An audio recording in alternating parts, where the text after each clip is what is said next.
है बाबू, पापा को बुलाते हैं। पापा। अरे बाबू क्यों रो रहे हो? पापा को बुलाई हूँ ना।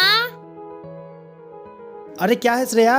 पापा, बाबू वो चिड़िया बदे रो रहा है। अच्छा ठीक है, आंख बंद करो, हाथ फैलाओ।